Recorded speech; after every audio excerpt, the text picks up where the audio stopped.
Hello and welcome back to another episode of the On the Sideline podcast with Jackson and Kyle. I am Jackson, and I'm joined here as always by the man who, after seeing all the chaos and all of the heartbreaking losses that happened this week, is maybe saying, you know what, maybe not the worst thing in the world to lose last week. Kyle, how are you doing?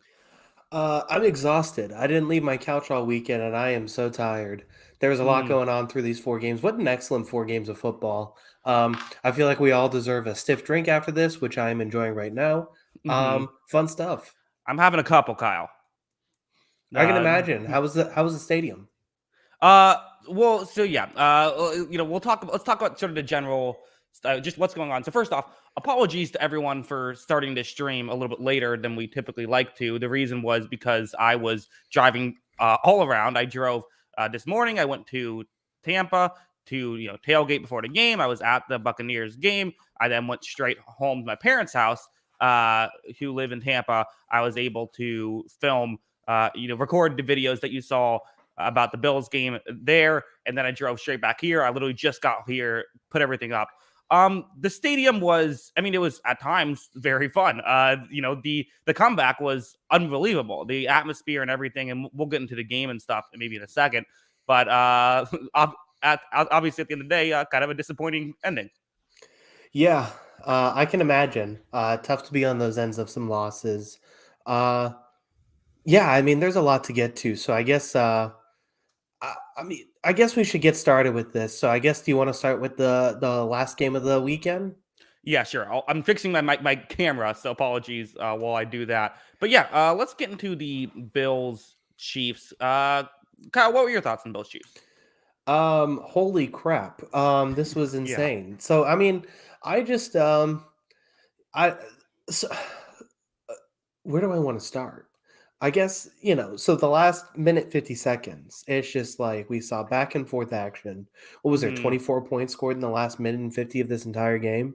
Yeah. Um, I don't know if we've ever seen two players on the same field play that level of quarterback. Like ever. Ever. Interesting. Yeah. Like, and it's not just like because we've seen great quarterback performances in the postseason. We've seen, you know, great quarterback stretches in the postseason. I don't know if we've ever seen two players go head to head at that high a level where these defenses are literally throwing everything at them and there's just nothing they can do. You know, anytime Josh Allen wants 8 yards, he's getting it. Every time Patrick Mahomes wants a big play, he's going to get it.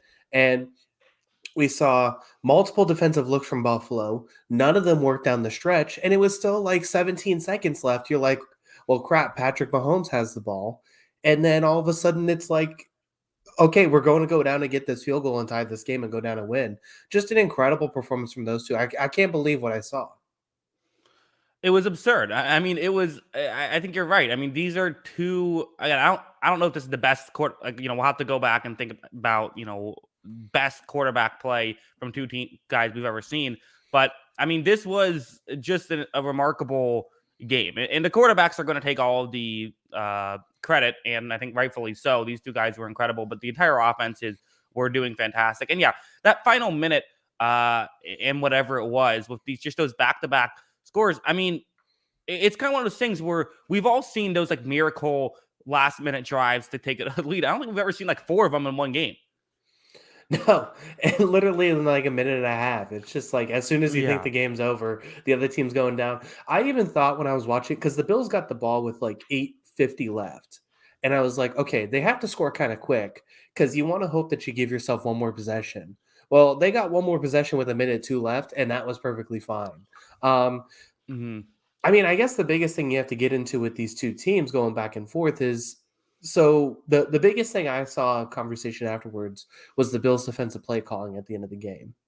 hmm And I kind of want to go full spectrum with all this because I think there's some people on Twitter, on social media, who want to act like that they can be a head coach or something or a defensive Sure. coordinator. And hmm there's a lot of people, and I've certainly taken my fair shot of coaching decisions. But if you look hmm at it, so going back to the Bucs Rams game from earlier in the day, they run a cover zero blitz. The Rams beat it, go down and kick the game winning field goal. You go to this game, Then all of a sudden, Bills run a cover two defense. Cover two, Tyreek Hill just completely beats the zone defense and then outruns everybody for a touchdown. So you beat that defense. And then they're in this like prevent, almost deep quarters coverage containing the sideline. Hit Kelsey for a huge play downfield that leads to the field goal that ties the game. So it's like, what exactly do you want from defensive coordinators in these situations? Like, coaching is really hard, I think, and especially when you're going Mhm. against these two quarterbacks. I think that's the biggest takeaway. Yeah, I mean, listen, there's, yeah, I think at one point I tweeted out like people will literally criticize any decision that doesn't work out. That is kind of there is definitely the results oriented thinking comes in pretty hard there. But like, I also think it's also fair to say like, listen, like, could we do it better than these NFL coaches? No. Do we still get to criticize them and say they do dumb stuff from time to time? Of course. And I think that for that decision, I did think that was a bit too soft there with having both safeties like 70 yards down the field when they just need to get in the field goal range. I did think that I didn't love that play call or at least the execution. Yeah, I think the only thing, because like, sure, I think in a vacuum you can say that too, but at the same time, like, there's a lot of different scenarios that Kelsey and Hill can go off and have big plays too. I think the one thing that I looked at during this and like I would like during this specific sequence and say, okay, I probably would have done that differently, is the kickoff situation where the team has 13 seconds left and you boom the ball out of the end zone. And I know that Tyreek Hill had that big punt return earlier in the game, but like, I mean, that's a situation where the probability says you kick it to the 2 yard line or something, and then hope Pringle takes like 5 or 6 seconds off the clock, right? Probably, probably. Again, I don't know the numbers on that. I don't know if there's analytics that will tell us that or not, but that logically makes sense. And I also think like part of it too is maybe not even the play call, but like, hey, maybe like if you're in that cover two zone and you're the guy covering the flat, and there's only one player in that area, and it's Travis Kelsey, like maybe cover him. Like maybe that's another thing. Like part of it is too is like the players have Yeah. to play as well. It's not just the guys making the calls. Yeah. And I mean, you can go to the Chiefs side of this too. And it's like, okay, you don't know if these are the right play calls defensively, but at the end of the day, someone has to guard Gabriel Davis. Like, Yeah. he can't be open both times he's in the end zone. Mhm. So, I mean, on both sides, I thought it was just crazy the execution offensively and then defensively. Just the miscues I thought by the players especially, and you can argue the play calling itself, but I think as the players too not getting to their spots, and it just seemed like these two teams were gassed defensively by the end of it. But I just continue to watch this Chiefs team, and I mean, listen, the 4 straight AFC championships, you have to put that into perspective. That's very impressive. It's a Mhm. very impressive run they're doing. I mean, I just don't think I've ever seen a team scheme open guys better than this team ever. Like, the way that they can manipulate defenses and manipulate play calls and formations to get guys open, I think is second to none. And they continue to show it in this game. That's how they got big plays over and over and over again. Yeah, and it's also easy to do as well when the guys you're scheming open are Tyreek Hill.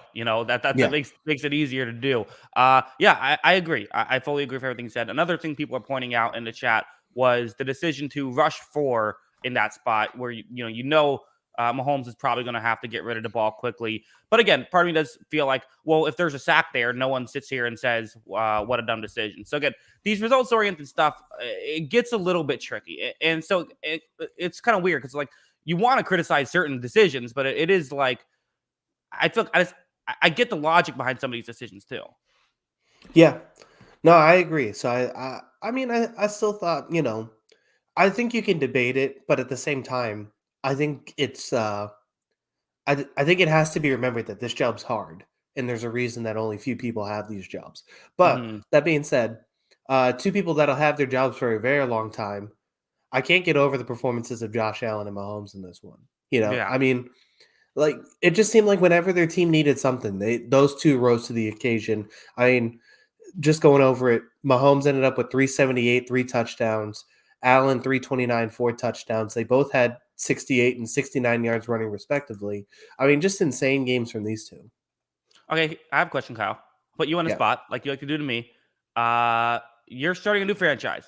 They let you pick one player to start the franchise with. You picking Josh Allen or you picking Patrick Mahomes? Um, I'd still probably take Mahomes, honestly. Like, Hmm. and it's not just a results thing. Like, I think Allen's terrific too, and I think he's going to be awesome. I think the one thing I've said on here, and I still kind of feel that way, and he had a couple bad ones in this game too. I don't love the amount of hits he took. Like, I think we saw, like, especially, you look at Cam Newton, that eventually kind of wore him down. But still, I mean, I don't really want to think about it at all because I think he's amazing. And I think he's going to be in this league for a long time and be very good. He's going to win an MVP one day, even if it's not this year. Um, and, I, I think he'll put the Bills in Super Bowl contention the next few years too, especially if he can continue to do this. Yeah, I mean, I think I agree. I think I'll take Josh Allen's season over Mahomes' season, but I think I would take. But I've seen much bigger sample size with Mahomes than I have from Allen, and even this year, it was close. I would say so. Yeah, I think I agree with that assessment. Yeah. Um, where do you want to go with this? Where, what else should we Okay, talk about? I have a couple of things. I haven't. So for the Bills, how do we feel about if you're a Bills fan?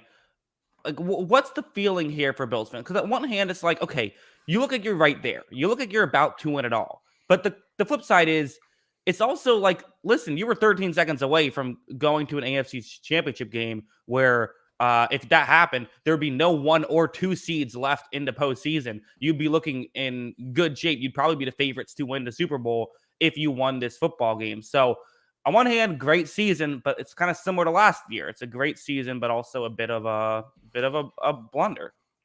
Yeah, I mean, obviously they're going to be disappointed with the loss. I'm sure fans are too, but at the same time, I think you look at this game and kind of say like, okay, I mean, I think from a month from now, you got to say this is better than where they were last year, where they kind of got blown out by the Chiefs. Hmm. And it felt like that they were way away compared to this year, where obviously, they could have easily walked away with a win in this game. Um, I think going forward, I mean, so I guess the first thing you have to do is Trey White's getting healthy will help because that Yeah, makes your defense a lot better. Although they're still a really good defense up until this game today, and they're not the only team that's ever been beaten by the Chiefs' offense. So I just I guess the one thing that they have to look at because they've added a little bit to the pass rush and that's what they needed. You probably have to find a way to make this offense a little less reliant on Allen, right? yeah. I think you need a listen. Emmanuel Sanders and Cole Beasley have done nice things over their career. I don't think either one of them, are up to their name brand at this point. I think and Dawson Knox I like, but they need some more receiving help for Josh Allen. I mean, Stephon Diggs can't do it alone. Yeah, I mean, I think they could, probably add a receiver, add a running back, and then feel pretty good about the team going back at it. Probably add a little more to the offensive line, but yeah, I mean, they're close. They're close, and I know Bills fans Yeah. aren't going to want to hear that, but I mean, they were what 13? They were 19 seconds away from winning this game or whatever it was. Yeah, this is a good point. Trenton Schultz says if the Bills intentionally hold on that drive, does the clock still run off, or do they give penalty and reset the clock? Because I was thinking just hold him. Yeah, why not just hold him, Kyle? Does the clock actually run? I believe so. Unless there's some rule, there might be some loophole in the rule, but I don't know. Yeah, I mean, I guess you could just do that and then let the clock run out. Yeah, that seems like on that last play. Why not? What's the harm in 5 yards?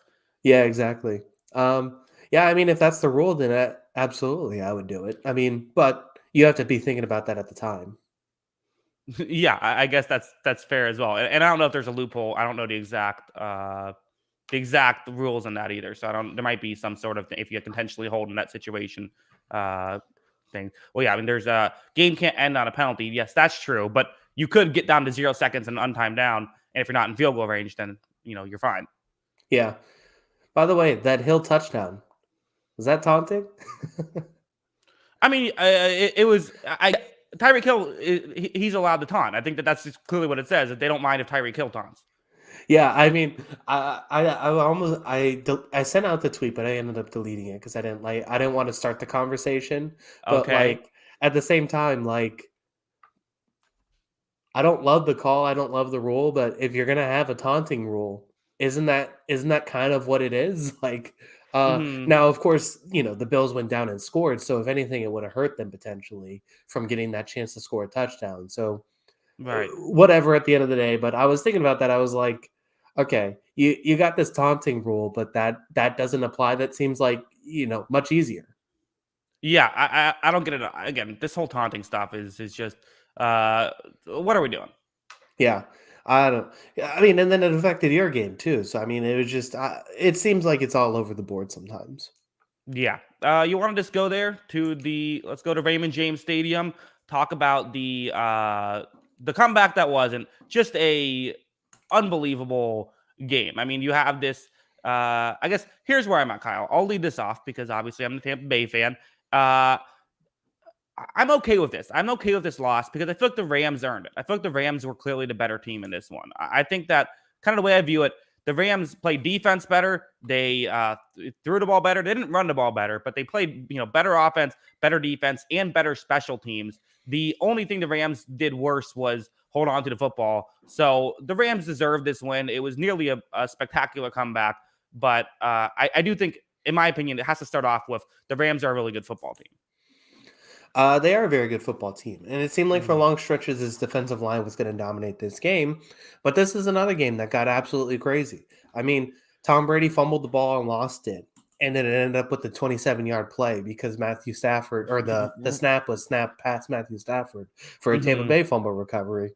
I mean, this was this. I mean, this is the second craziest game of the weekend, and it feels unfair to call it the second craziest game that we saw tonight. Uh-huh. Uh, it's just like I don't know. It was crazy to see this because I saw the whole 27-3 thing. Everyone's going crazy. I'm like, okay, no way this happens again. And then the thing that was so funny about it is like, so I was like, okay, thinking back on that Patriots game, I think they scored on like their last 5 possessions, basically. Uh, Mhm. One field goal and I think 4 touchdowns over that stretch, including the overtime TD. Um, and I'm like, okay, at least like the Patriots went out and won that. They looked really good. They kind of just got hot. You can criticize Atlanta in that situation, not running the ball, all that kind of stuff. But at the same time, Patriots just got hot when weren't getting stops.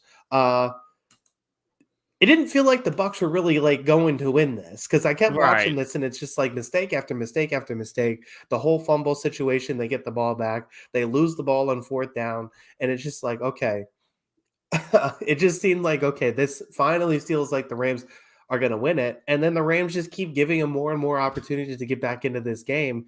Crazy Mhm. stuff ensues. It's like, you have the Cam Akers fumble, um, all this stuff going back and forth. And all of a sudden, it's 27-27. Brady leads them down twice that he needs to.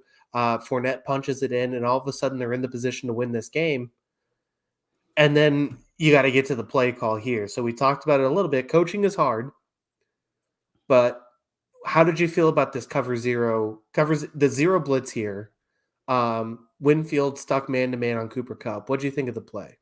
Yeah. First, we have a super chat by Trayvon Holloway saying, so sick of Packers choking. It's so old. LOL. Love the vid that you did on Green Bay. Yeah. Appreciate all of that. We'll talk more about that in a minute. But yeah, for the cover zero, I mean, it's just a weird call. And it seemed like not everyone knew what the play was. Part of me wondered if, so the corner that was lined up on Cooper Cup ended up blitzing there. And part of me wondered if that was a mistake, if this wasn't supposed to be a cover zero and maybe the corner was just screwed up his assignment. But they didn't say that. In fact, what Arian said was that not everyone that was supposed to blitz. So he said the other way around, which confused me even more. So I don't know exactly what went wrong there, but leaving in the biggest moment of the game, giving the superstar receiver, the guy who your team runs around in Cooper Cup, giving him a one-on-one matchup with a safety deep down the field.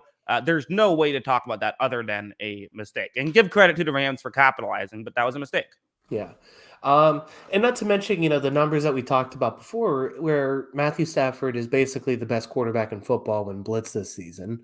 Um, Hmm. Cooper Cup in one-on-one coverage always feels like a mistake. And you're not even putting your number one corner on him in that one-on-one coverage. It's the safety stuck in that situation. Now, I don't think Winfield played it very well. I don't know what he was looking for on that route, I but think he was looking for something over the middle. I don't think he was expecting a deep route there. Yeah. Well, he got Mhm. burnt, Yeah. regardless. But in And fair, I mean, like he's a safety going up against Cooper Cup. Like I yeah, expect him to get exactly. burned. Yeah. So it was just kind of a weird situation. Cup breaks deep, Cup gets it, and it sets up the situation that leads to the field goal. Um, Cup is amazing. Cooper Cup is amazing. I Yeah. mean, he was maybe the best player on the field today. Completely just dominated this game offensively, had multiple big plays, capitalized. It seemed like every time Tampa made a mistake defensively, Cooper Cup was getting a huge play off of it. And it Hmm. led to a touchdown in this game winning field goal as well. I mean, you can talk about Adams, Hill. I mean, at this point, we have to probably say he's the best receiver in football, right? Cooper Cup. Yeah.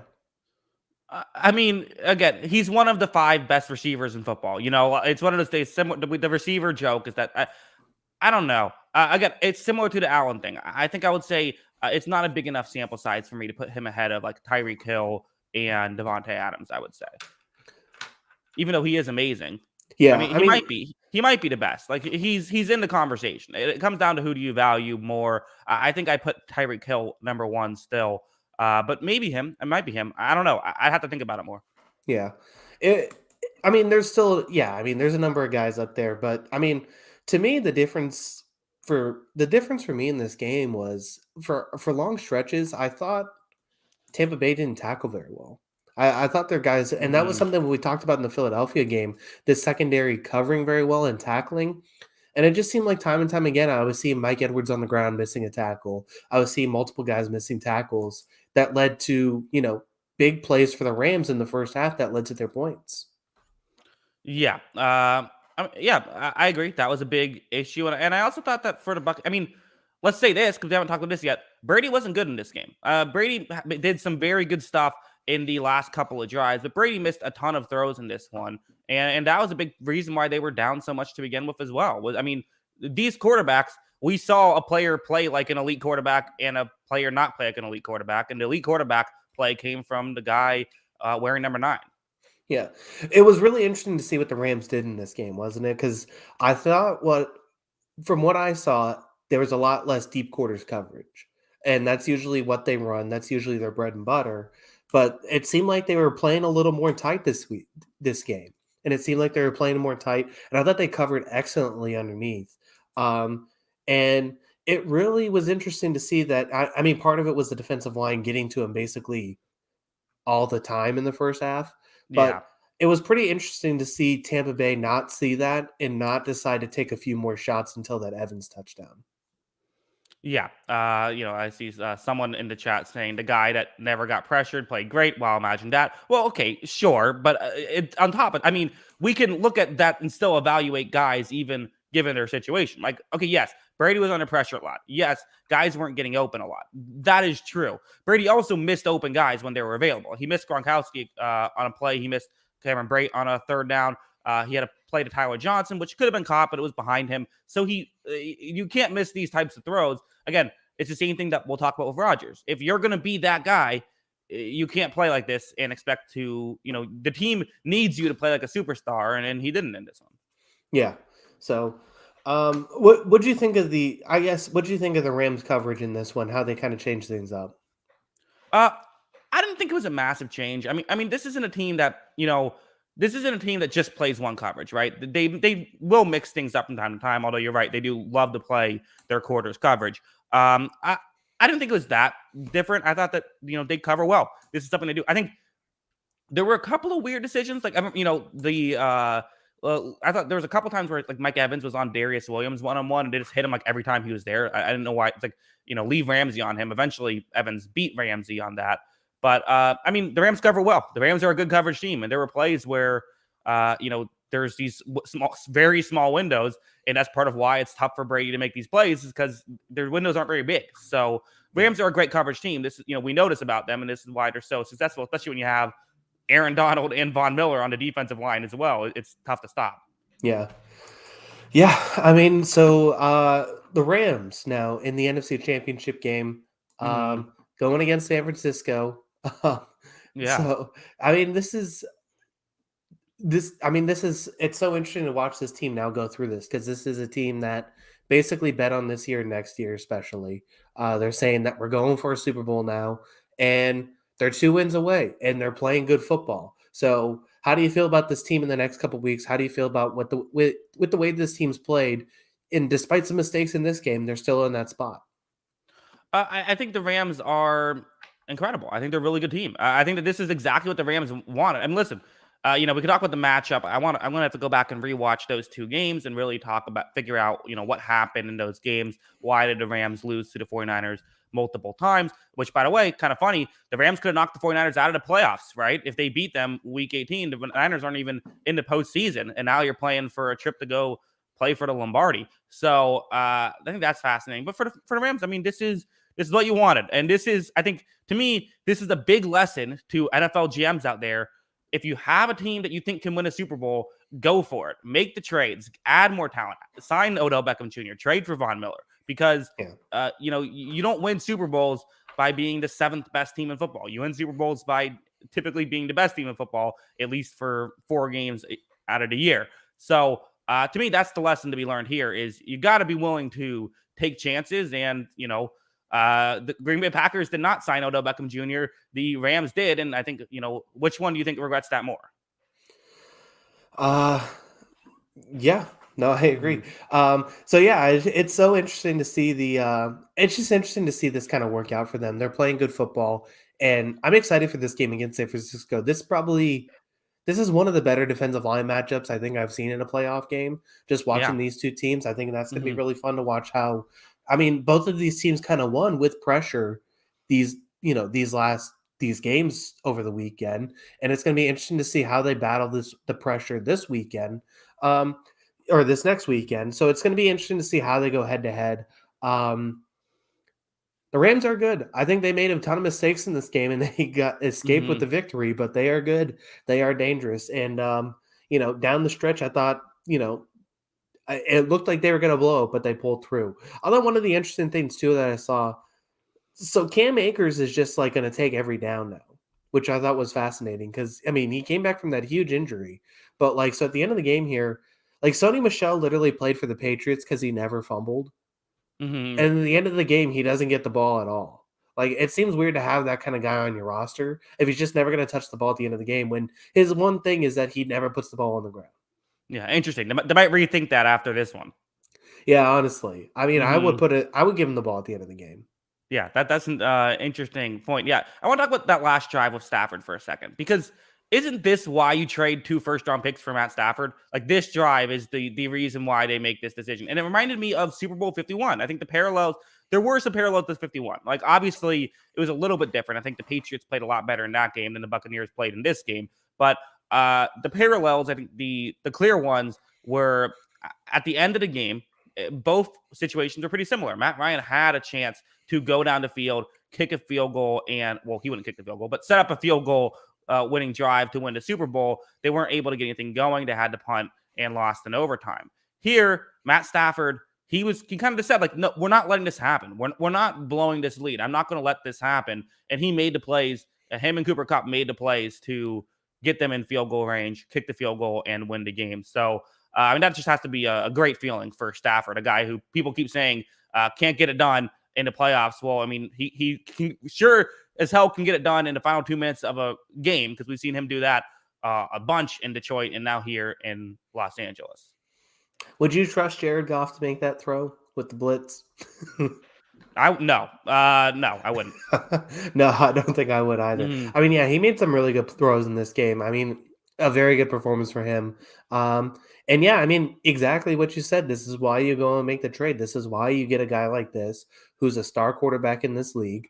Um, and it's an upgrade. It's always an upgrade. It's always a good thing to get a good quarterback. I mean, if you learned anything from this weekend, the number one decision that you should make is who is your quarterback, and then everything else falls into place. Obviously, San Francisco's the outlier, not the Mm-hmm. rule. But everything else has kind of fallen into place. We saw a lot of great quarterback play this weekend, and these guys are going to be in the league for a long time, probably besides Brady. Yeah. Well, I mean, no, come on, Kyle. Brady's going to be there the longest. I don't know. There's some tea leaves. There have. Well, yeah. Well, let's go there. How about this? True or false? I just saw the last ever Tom Brady playoff game. Uh, I don't want to say false just because it's like, I don't know. Do you ever doubt this guy's gonna like? I don't know. Like his competitiveness is just a whole nother level. Like Hmm. how do I say like he's ever gonna quit? I'll believe it when I see it. I wouldn't be surprised if he retires. Um, I guess the interesting question: what do you think? Do you think he plays next year? I think he plays next year. I can't imagine he bows out when he still feels like he has stuff left in the tank. And I don't know. I mean, I've been more surprised by. I didn't think Andrew Luck was going to retire when he did, right? But you know, I would probably say that I think that this is probably it for the Tom Brady Buccaneers. I could be wrong, but I think that this is. I mean, I think he plays, but I don't think that we're. I think this was the closest. This was our chance to win another Super Bowl with Tom Brady in a Bucs uniform. Yeah, it's possible. I mean, he's done a lot of like legacy stuff. We talk about the documentaries. He's got a whole clothing brand now. He's got all Mhm. this stuff. So maybe I don't know. We'll see. It'll be interesting to see if he's still there. So I guess the question is, obviously if Brady's back, you say, okay, let's run it back.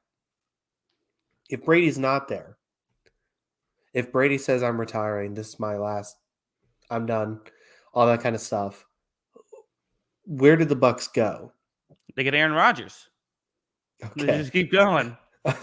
Okay, so if Aaron Rodgers isn't available, so I mean, I guess here's the question. So, like, say Rodgers, Wilson, the usual top suspects aren't necessarily available or don't want to play Mhm. for the Bucks. So, if there's do the Bucks draft? Do they go to the draft, or are they going the? I'm trying to think even a mid-tier quarterback option at this point. You know, the Teddy guard Bridgewater. Bridgewater, Gardner Minshew, that sort of route. Jameis Mm. Winston, Yeah, there you go. do they go that route? I don't know. It's interesting. They still have Kyle Trask on the roster. Maybe they like Yeah, him and no. want to give him a shot. There's that option. Not what I would do, but they like him. Uh, I think it's all a moot point. I think Brady plays next year. Okay, well, we'll Mm. see. Yeah. Yeah, it's interesting. And again, the hope is like, hey, re-sign Godwin, and maybe get like a solid third receiver. There is still hope, but again, how long are we going to see Tom Brady play? And let's be honest about Brady. Like he wasn't as dominant in the second half of the season as he was in the first half of the season. Yeah, and not having Wirtz out there hurt. I mean, that was a big Mhm. thing too. It would have been interesting to see him at right tackle in this game. Yeah, I agree. And again, but if Brady does go out, kind of a good way, almost not a horrible way to go out of getting two touchdown drives to tie the game up, and then just losing because defense doesn't get a stop. Yeah, um, there's definitely worse losses to go out on, like Yeah, throwing a pick six on your last throw. yeah. Who would do that? Kyle, enough with the Jameis Winston jokes. All right, let's move on. Let's go to Niners Packers here. So we're just gonna do reverse order. I mean, my first thought about this game was I was just stunned. That's the best way. I cannot believe that this game went down the way it did. Yeah, I mean, I was just watching this game. I was like, I just went into the half. I went into halftime thinking, how are the Packers only up 7 points? And then I went into the fourth quarter thinking, how are the Packers only up 4 points?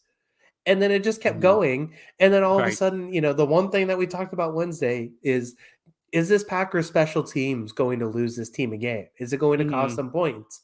And lo and behold, I mean, just about every point San Francisco scored could be attributed to the Green Bay special teams. Uh-huh.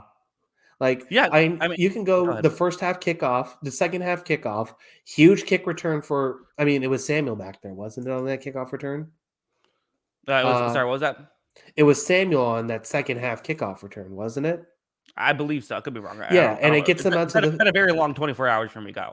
yeah, exactly. It gets them out Mhm. to the 50-yard line, sets up that opening field goal when San Francisco cannot move the ball. You have the block punt return for touchdown, and then I mean, it's just everything. It's like everything could be attributed to basically the Green Bay special teams not showing up. Yeah. Steeler Nation 412 in the chat says if Roger. This is if Rodgers comes to Pittsburgh, what would you think? I think that'd be dumb.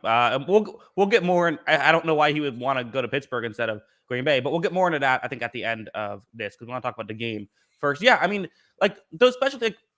I guess it's like, how does that happen? How does the special teams unit that we all knew was horrible all year long? How do they never fix this? How has this been an insurmountable problem for LaFleur and the Packers? I don't know. It's just crazy that this managed to happen, and also they had the kick block at the end of the first half too. I forgot about that one. So, I mean, you lost 3 points basically at the end of the first half with the block field goal, and then 10 points are basically attributed to your special teams ineptitude. I mean, it's inexcusable that that would happen. Yeah, just completely bonkers. And again, like I said, of Brady, I think it's fair to say of Rodgers, probably more fair to say with Rodgers, was that Rodgers wasn't good enough, and there was other issues. Right, the offensive line wasn't great. Guys other than Devontae Adams weren't getting open, and then other than that one big Aaron Jones play, but like there were plays that Rodgers could have made and wasn't able to make, and you do kind of have to again elevate your team when it needs you. So I think for Brady, you can at least make the argument of well, like he's done, he's won 7 Super Bowls. I think for Rodgers, you can also make the argument of he's typically played very well in the playoffs. This is an anomaly for him.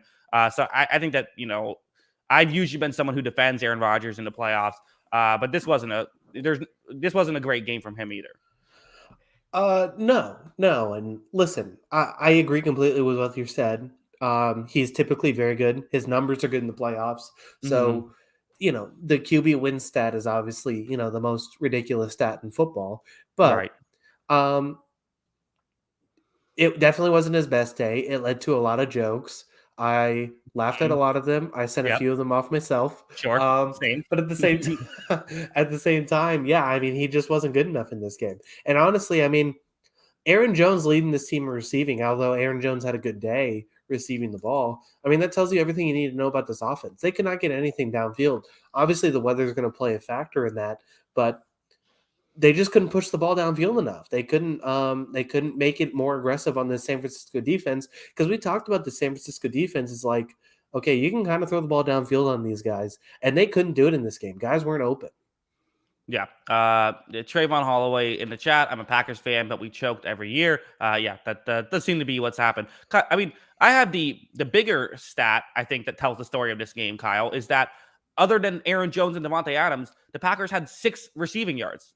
Lazard had a 1 catch for 6 yards. Mercedes Lewis had 1 catch for 0 yards, and then he fumbled. And that was it for the other options. I mean, the whole reason why I was confident in the Packers winning this football game, and it's funny because there's been a number of these games like I predict I predict exactly how I feel like the games are going to go, but weirdly like it like turns on itself. Where like I predict like okay, the 49ers aren't going to be able to stop Devontae Adams, and they weren't. But like no one else was able to get open whatsoever to such a large degree that they could not get anything going. Yeah. No, I mean, I agree. And I mean, it's just crazy that they weren't able to get open on the secondary. But yeah, I mean, Green Bay struggled in this game. Offensively, they really struggled. And it seemed like they had so much momentum at the start of this game because it's just like they were moving the ball. And it just seemed like after that Mercedes Lewis fumble, everything kind of just caved in on itself. Yeah, but how does that happen on the second drive? Like, how do you have a deflating play on this on drive 2? I don't know. I don't know. This was crazy. Like I felt like the Packers after watching that first drive and a half, I'm like, okay, they're probably going to run away with this. And then all of a sudden San Francisco just kind of, straps in and Green Bay didn't answer. Green Bay didn't have an answer to anything they were doing. Yeah, I'm really excited to watch the all 22 of this. See exactly what happened. What was the coverage? Was it great coverage from the Niners? Was it bad receiving play from the Packers? A little bit of both. Was it guys getting open and Rodgers wasn't hitting them? Because that's where a lot of people are leaning, but do we know if that's true or not? I don't think we do. The weird part about this game, though, was, there's kind of the stat that's gone around where Aaron Rodgers said that the Niners would regret not drafting him, and then he's lost to the Niners 4 times in the postseason. But the weird thing about this game was like Jimmy Garoppolo, really both of these 2 playoff games, has done everything he can to explain to you why he should not be a starting quarterback. He should not be your starting quarterback next year. And yet somehow they've won both of these playoff games. In this one, and again, it wasn't just Garoppolo, obviously. Again, same thing with Rodgers. Like other stuff is a factor. There were some drops in this one that weren't great. But like the reason why I didn't think the Niners had a chance in this one was because they just couldn't get anything going offensively. They finally get the drive going. They get the stop on 4th and 1. I was convinced the game was over then.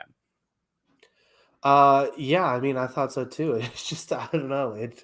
It kind of worked out for them. I mean, I agree. It's crazy that he can take, he's got the most important QB stat, which is wins, which is still ridiculous. He was Mhm. not, he was not the reason his team won this game, but he got the ball in the fourth quarter on that final drive and got them in position. So, give him credit, I guess. Yeah, I mean, listen, Garoppolo wasn't horrible in this one. I mean, like again, the weather was a real thing. Like there were some drops in here as well, but it's just kind of he definitely has shown like he's not winning you a Super Bowl. You might end up winning a Super Bowl with Garoppolo. You nearly did already, and he's 2 wins away from doing it again. But it would be hilarious if Garoppolo wins a Super Bowl this year, and like somehow this guy's gone to 2 Super Bowls and wins one. Well, we'll go to 3 Super Bowls and won two. Well, what is that from when he was with the Patriots? Yeah, this against the Seahawks. Gotcha, right. But as a Uh, starter, obviously, we could see a rematch. Chiefs 49ers. Who knows?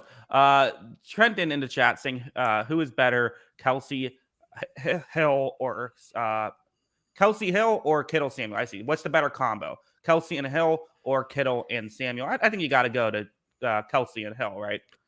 as far as passing, yeah, I agree. Because Mhm. I mean, I think Kittle's a better blocker, and then Sure. obviously, which adds to the run game, and also Samuel can run. But as far as Mhm. passing game goes, yeah, I'd probably go with Kelsey and Hill. Yeah, I think it's the same here. How do we feel about this 49ers team? What's their pulse on them? Because it's weird where this is a team where you were very high on. I was, I thought they were good, not great. And a big part of why I said that was because I just didn't trust Jimmy Garoppolo to win 4 games in a row. Well, he hasn't won 2 games in a row, but the team has, going back to quarterback wins being a stat.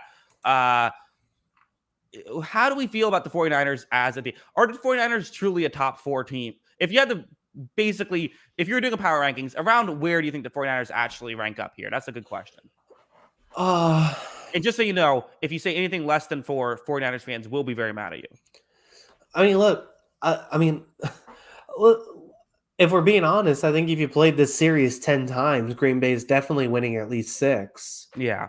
Um, I think Green Bay's still a better team. Hmm. But the 49ers made plays. The pass rush got after them. Fred Warner Hmm. continues to be amazing. Yeah. Nick Bosa continues to be amazing. Eric Hmm. Armstead continues to be amazing. I mean, this defense, well, I think there's still holes in this defense.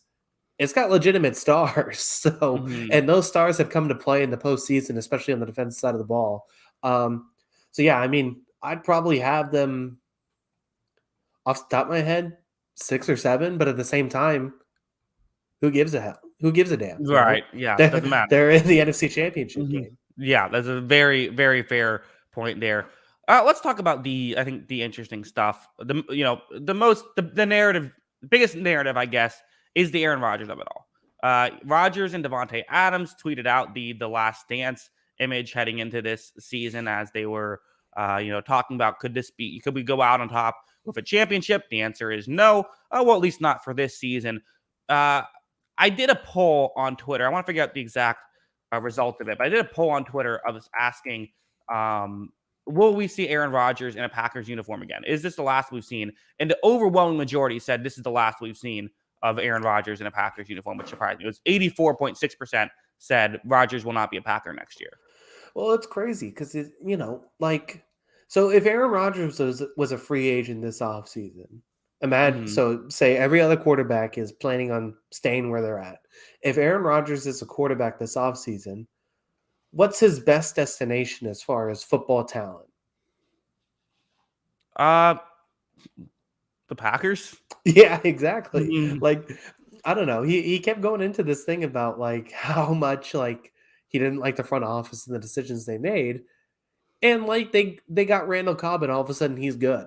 And if Randall Cobb is like all of a sudden is what makes you happy, like this is a pretty damn good football team. They got a good defense.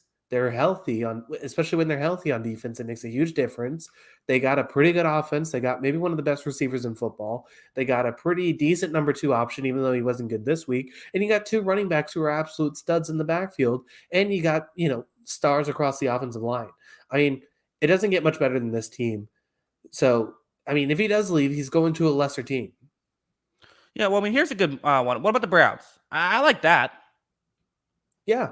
I mean, that's probably the one team you could probably look at and say, okay, that's comparable to my situation because they have basically everything you need to win a Super Bowl except for the quarterback. I mean, I would still argue that, receivers at Green Bay are better than Cleveland, but I think it's close. And Rodgers probably would look at that and say, hey, I can make it work with Jarvis Landry and these guys as well. So, and maybe they get Devontae Adams too. Who knows? But yeah, I mean, that's probably the one situation where you can look at and say, okay, that's pretty comparable to what I have right now. Yeah. Joe also brings up the Broncos. That's also been very heavily speculated. Will the Denver Broncos be the team that he goes to? But again, like I like Denver. I think they're a solid team. But like, are they a better team than the Green Bay Packers? I don't think so. I mean, again, No. but part of this goes down to if Devontae Adams says, "Hey, I'm not playing on a tag next year," and Green Bay says, "Okay, well then we're not giving you big money." Like at that point, I don't think the Packers are a better team than some of these options too. So that's another X factor. Yeah. And I mean, both of those are going to have to play in. So it'll be interesting to see how this plays out. I mean, I'm kind of leaning towards he's not going to play for this team, honestly. And Mm. I mean, if he's actually true about what he was saying next year, I think he's either not playing football next year or he's on another team. Yeah, I mean, it's interesting. The flip side, though, I still kind of go back to think about the money he would have to turn down to go to a different team, or to walk away. I guess is what I mean, to retire.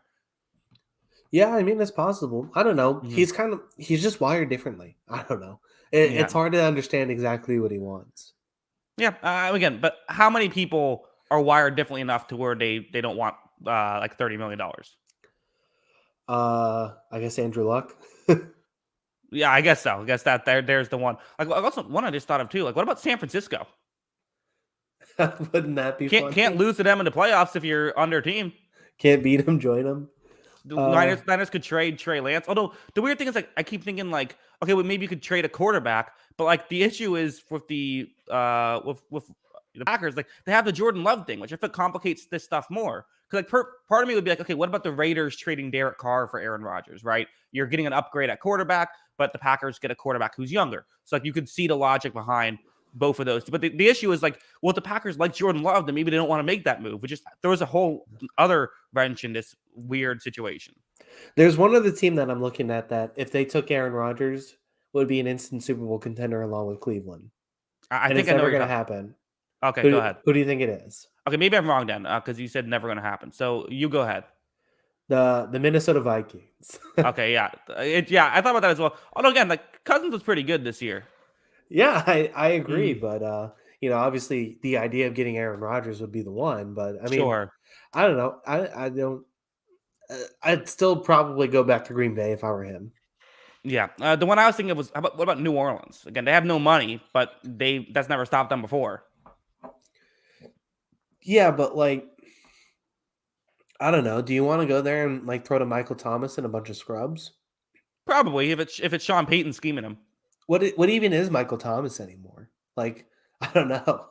I guess so. I mean, listen, but Sean Payton in a great defense, I think they would have a good chance. But you're right. Is the grass greener on the other side? I don't know. Any final thoughts on this one, or do you want to move on to the last game of the week? We can move on. This Okay. is the one we've all been waiting for.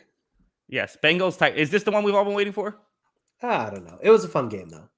I mean, it's crazy that this was the fourth best game of the week, right? Like this is just absurd. This was an amazing game. This is one of the best games like I can remember in some time, except for the other three that happened this week. It was, and it was fun to watch. And I mean, ton of credit to the Bengals. I mean, the they did everything well today, except for in this game, except for score touchdowns. It seemed like they Well, moved the. or pass block. That's true, but Yeah, and that added to them not scoring touchdowns. I should add, right. Hmm. but they threw the ball well when they didn't get sacked. They, Hmm. I mean, DJ Reader dominated this game at times. DJ Reader was insane. They defended the run really well. I mean, it was almost a complete performance besides the offensive line, which did everything it can to make sure Cincinnati didn't win this game, and they still won the game. So, I mean, huge credit to them for getting to the spot. They're in the AFC Championship game. Yeah, Trenton says, "Hey, Favre left Green Bay for Minnesota." That was a super chat. That's true, but I guess really maybe Rodgers should go to Jets for a year and then Minnesota to really complete that. But yeah, back to this game. I mean, it's absurd that there were so many sacks. I mean, and what's also funny is like Tannehill got sacked once, so there was an 8 sack differential in this one, and the Bengals still find a way to pull this one off. I mean, I don't know if that's ever happened.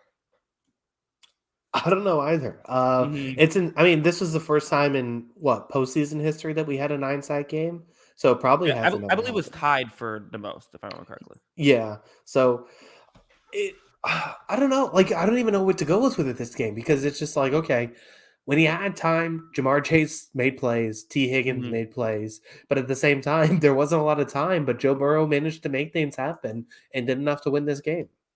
Yeah, well, I mean, I wanted to tweet this out after the first quarter, and I didn't, but I should have, where it was like Joe Burrow has had no time to throw this entire game, and yet the Bengals were winning 6-0 because of a great wide receiver play and a great defensive back play. It's like that's exactly to my point of a great receiver making a great play can add a ton more value than the offensive line one offensive lineman can. And this is the Penei Sewell meme surfaced in this one when there was all the sacks, which I just think is hilarious. How there's still people arguing that Burrow should have gotten or that the Bengals should have gotten Penei Sewell. It's like, listen, most of us thought that at the time. I think like we were all wrong. We should all admit that we were wrong about that. I tweeted it out just because it was funny. Sure. I wasn't Okay. actually serious about it, Uh-huh. Yeah, that's but good. Mhm. no, I was just like, I mean, yeah, I mean, you could say, oh, they should have taken Sewell. Okay, then Mhm. who's getting 5 catches, 109 yards in this game? Right. I mean, it's not a question. Like, uh, that being said, an offensive lineman might not have hurt this game because it was Sure. atrociously bad. I mean, Mhm. there was plays where guys were literally not getting blocked, like just off the edge, and it wasn't like it was like a well disguised blitz. It's just like the guy came right off the edge and got to Burrow before he even finished his drop back. Like, it's crazy to me that that was like happening in this game. It's like it's the AFC divisional round, and you're having these sort of miscues on the offensive line. Um, Not a good look. Yeah. Well, I mean, but again, you won, and Joe Yeah. Burrow's numbers when he wasn't getting sacked were very good. And I also should mention, like, sacks aren't just an offensive line stat. Like, sacks can be receiving core stat, and it can oftentimes be a quarterback stat. In fact, quarterbacks tend to have a bigger impact in like sack percentage versus offensive linemen do. Burrow does hold on to the ball for too long as well. Like that is another aspect of this where he will take some sacks that he shouldn't. I think there was a few instances of that, but there was also just some instances of guys getting free rushes. So, I Sure. mean, this is not a good offensive line But performance. even like a free Yeah, rusher could still be on Burrow. I mean, if Burrow's not yeah, setting his protection right. yeah. I mean, that's fair. So, I mean, it's interesting to see this all go. But yeah, I mean, it was a rough game, but at the same time, they still got in field goal range. And then, uh, I mean, drafting kickers is important. Like, Yeah. I guess we should go to that because it's Mhm. like the value of the kicker is big in the Mhm. NFL, and Evan McPherson showed that a kicker is definitely worth a fifth round pick. Yeah, I think that I don't think the Packers are saying like, "Oh, we wouldn't give a 5th round pick for Evan McPherson right now." They should. They should. Yeah. Uh-huh. I think that's huge. Yeah, no, I mean, yeah, he was fantastic in this one. I mean, the Bengals are a really good football team, and it's funny because like I keep picking against the Bengals, and the Bengals fans are really mad at me. But also, like the Bengals are exactly the way I talk about how you should build a franchise. You figure out a way to get the quarterback, and then you get receivers to help them out, and you get coverage to help them out, and then hopefully you can get the offensive line under control. Which I mean, I think the offensive line should be better than one of the worst in football. Would be a start, but like the Bengals are exactly. It's just a great example of what you can do if you have a star quarterback. And let's be honest, I mean Burrow is a star. He is a star, and he's made his name in this league. This postseason, I mean, he's entered probably the top 5 category at this point, right? Top 6 category. We'd probably have to look at it, but I mean, I definitely think he's entered that territory. Um, he's going to be a star in this league for a number of years. And it's been impressive seeing him grow in this game and grow this season. I thought he made a number of big throws in this game, get them in those positions to win win the game. And another guy that we had in the top 10 range did not do that, and that was No. Ryan Tannehill, who Mhm. this was bad. I mean, this Yeah. was kind of the disaster mode. Um, I don't think it's all on Tannehill, but at the same time, like you're leading the game off with an interception and you're throwing an interception at the end. That certainly doesn't help. Yeah. So first we have a super chat, Ray, who is saying, when the Niners win, the narrative is about the other team, never any credit. Best defense left and run game. They have the formula to beat any team as long as they don't get in their own way. I mean, yeah, that's probably fair. Although I wouldn't say your defense is better than the Rams, but that's conversation for another day. But yeah, sure. Probably fair point.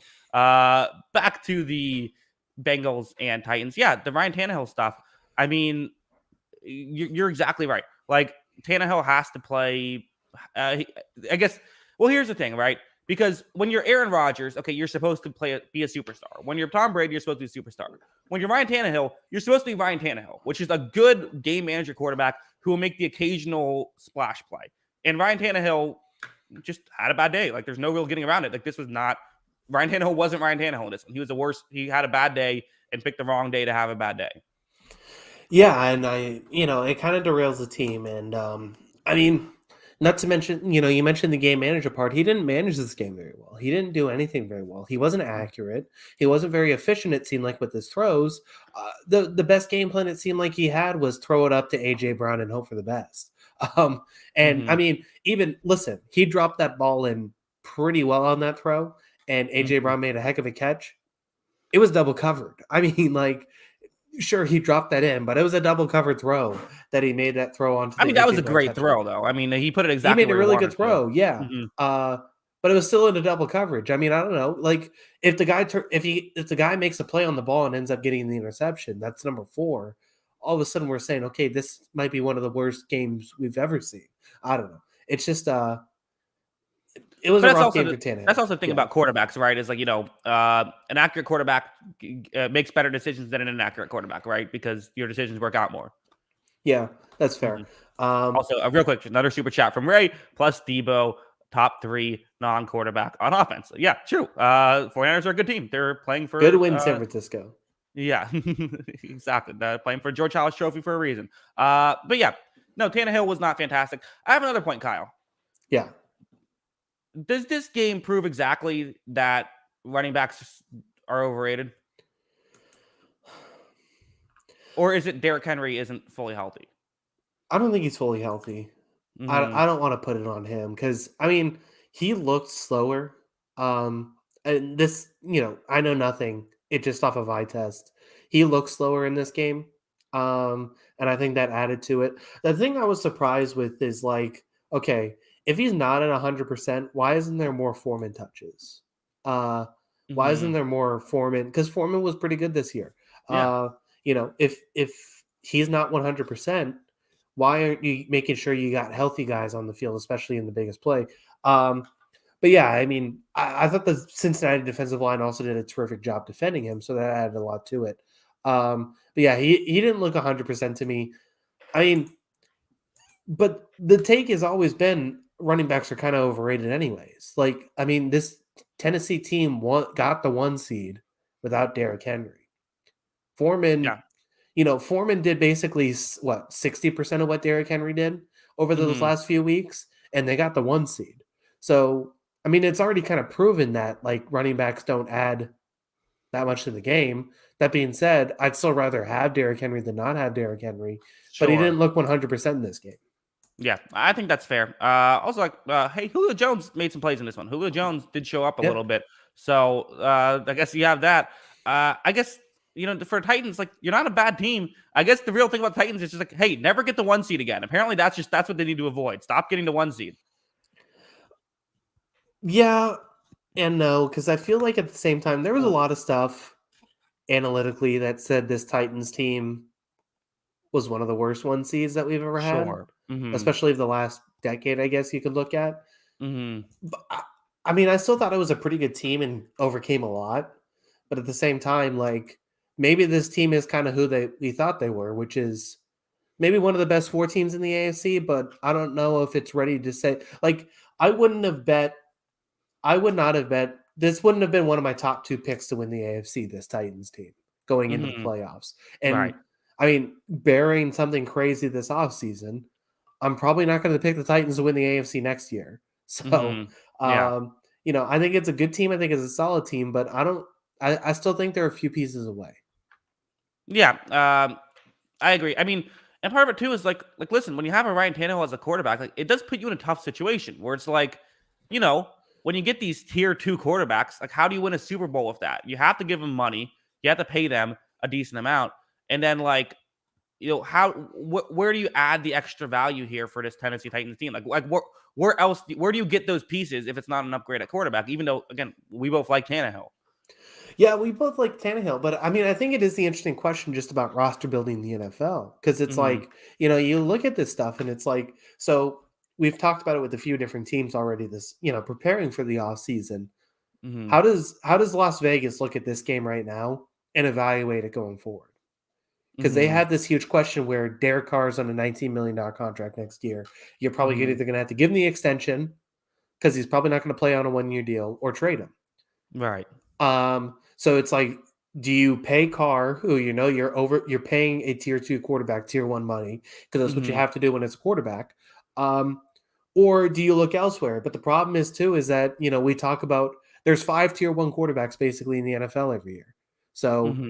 you're stuck in this situation of okay, it sounds great on paper to say okay, let's go get a tier 1 quarterback. Well, there's 5 of them available, so good luck finding one of them. Hmm. Good luck finding, maybe a Russell Wilson or Aaron Rodgers becomes available and you think about it, but then they also have to get traded to your team and you have to, match that offer and make it possible. It's tough. It's a tough situation. Yeah.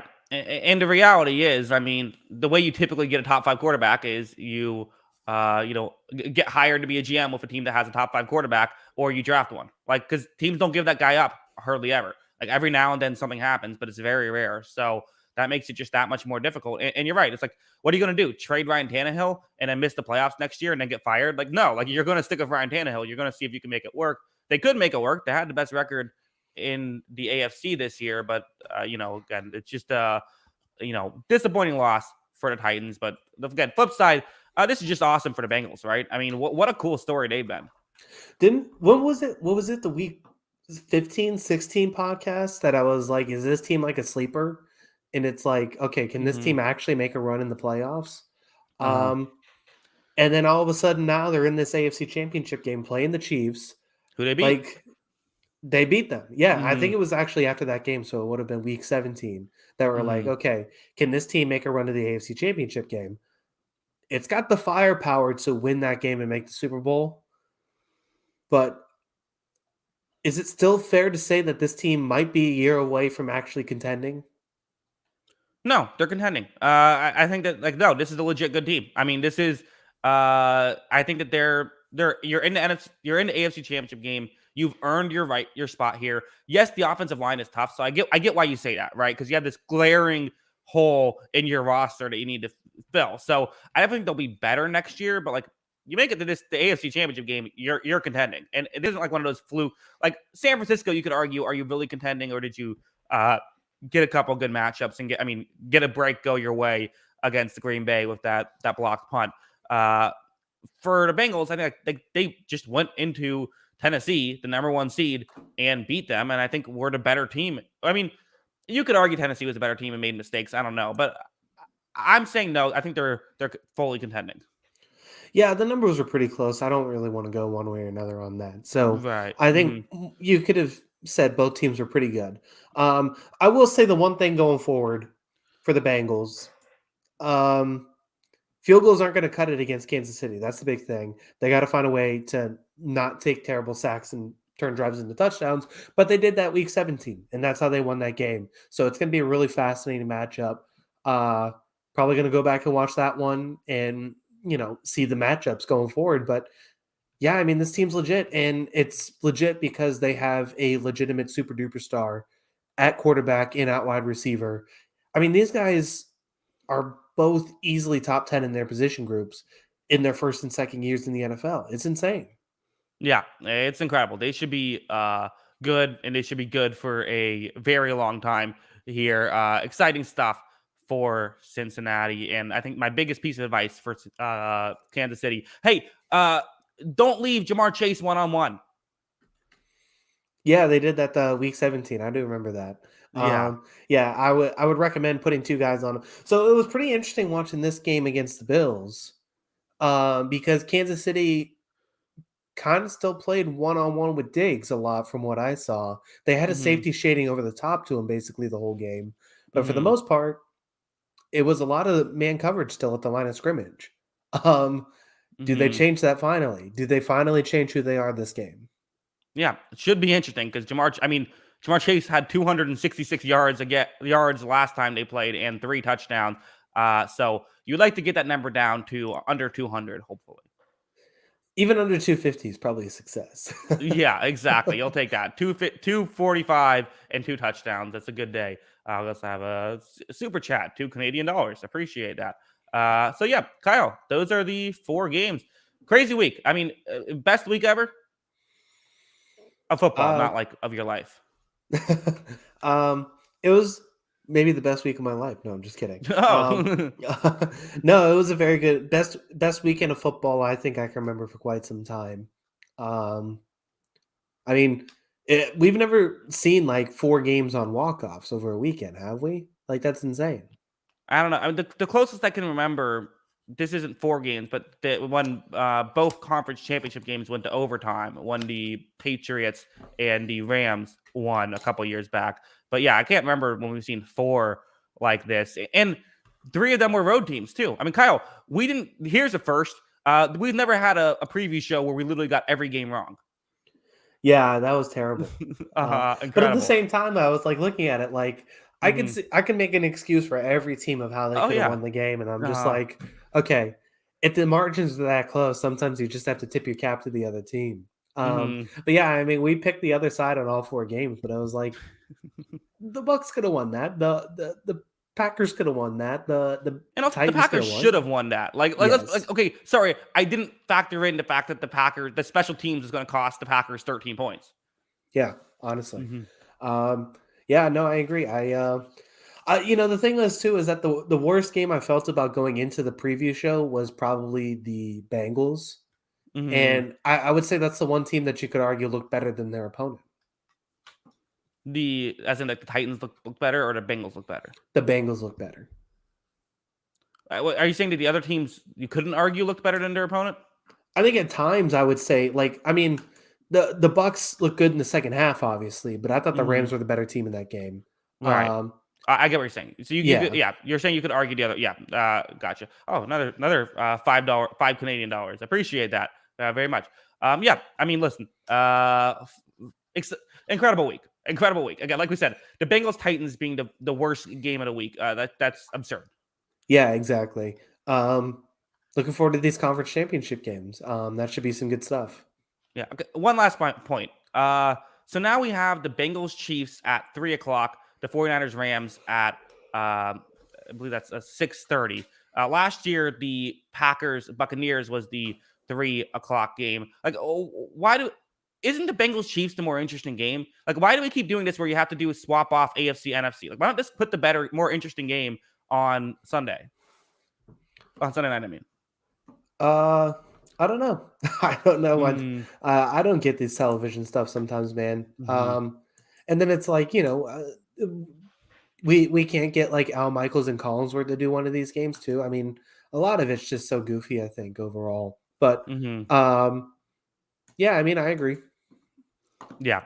All right. Well, I guess maybe you don't have a strong opinion about it as I do. about what the TV stuff. Yeah. I'll be watching either way, so I'm good. Kyle, power rank the uniforms: Bengals, Chiefs, 49ers, and Rams. Bengals, Chiefs, 49ers, and Rams. Mm-hmm. Um, The 49ers, although they're on the road, so I was going to say the 49ers red with the gold is a sharp Mm-hmm. look. Also, you can don't have to road or away. Well, either one. Okay, so I'll go 49ers 1. I think that's a sharp look with the red and gold. Mm-hmm. Rams are last because that thing's hideous with the stupid name tag.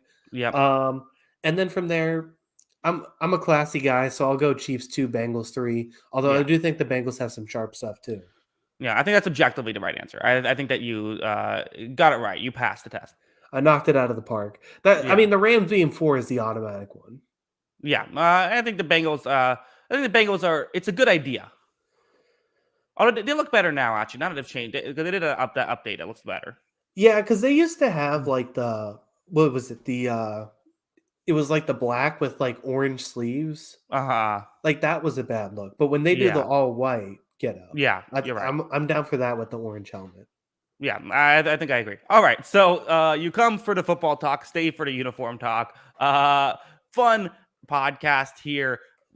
Join us Wednesday at 9 o'clock. We will preview the conference championship games. Hopefully, we will not go over in this one because what's really disappointing, Kyle, is I feel like the one thing I would say prior to this week I was really good at was predicting playoff games. Like I was knocking those out of the park. My record was flawless, and then I go 0-4, and it's all over. It blew up. Did you lose any money this weekend? I did not. I didn't bet $1 this weekend. I made the right choice. Oh. Mm-hmm. I ended up barely breaking even. Okay. How do you do that? Because I lost all of my football games. I lost every one of these. I lost everything. I even Mm. lost over unders. I was so mad. But yesterday I I bet Bucs, Milwaukee Bucks, Cleveland Cavaliers, Phoenix Suns, and Francis Ngannou winning and put it all in a parlay. And that hit. Of all the stuff Nice. to hit, that hit. And so I managed to break even off of that. So that worked out. Yeah. Also, yeah, someone bringing this up, Lawrence, it's the second year in a row a team will host the Super Bowl. Obviously, could host the Super Bowl is the correct way to say it. Obviously, I think they're expecting the Rams to win. The Rams win, they'll be hosting a Super Bowl. That'd be crazy. And it never happens. And then all of a sudden it happens back-to-back years. Yeah, I mean, that'd be really insane. It'd be cool. Should they bring Jared Goff out for that? Sure. And it'd still be a neutral field, too, which would be even more fun. Yeah, honestly. There'd probably be more Chiefs fans at that game than Rams fans. Yeah. Oh, already looking past the Bengals. I'm just, oh my gosh. Bengals fans are going to come after you. There'd be more Bengals or Chiefs fans. Respect the than Rams Bengals, fans. Kyle. Respect the Bengals. I'm sorry, I blew it. Yeah. Good stuff. All right, Kyle. Let them know where they can find us on Twitter before we head out. Make sure to follow us on Twitter. That is at Jackson Kruger. Make sure to follow me at by Kyle Grana, and make sure to follow the account page. That's at On the Sideline JK. That's at On the Sideline JK. Yes. Also, yeah. Also, remember we have the audio only feed anywhere you get your podcast. That should be available. Kyle, any thoughts before we head out on a late night here at 1:36 a.m. on the East Coast where I'm at? I'm still exhausted, so this was a good show. Thank you all for tuning in. Yeah. All right. Yes. Interesting stuff. We will get to see a new champion. And then, of course, I think isn't the way these always go. Like you have Joe Burrow, you have Jimmy G, you have Matthew Stafford, 3 guys without Super Bowls. It'd be really cool if they win it. So, of course, Mahomes is going to win. That's exactly what's probably going to happen. Yeah, that's just how that goes. Exactly. But we'll see. You play the games for a reason. Should be fun. Again, thank you to everyone who watched or listened. We do appreciate it. We'll hopefully see you Wednesday. And until next time, see you later, alligator. Peace.